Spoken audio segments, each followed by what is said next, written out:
Hello everyone. Today we will learn how to add numbers in Microsoft Excel using some formula.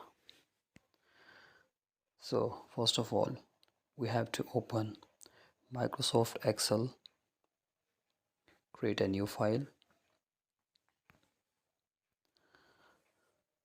put some numbers in any column,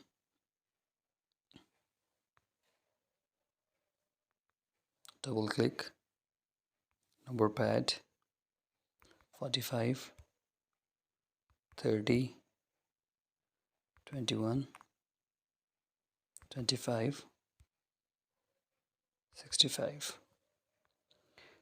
We have five numbers 45, 30, 21, 25 and 65.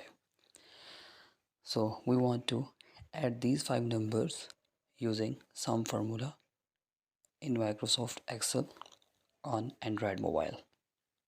So write equal, always put equal before using any formula in Microsoft Excel.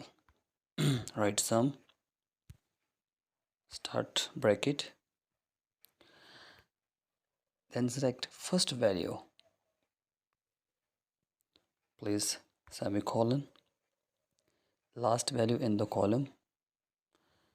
You see all the values are selected. Close the bracket, enter.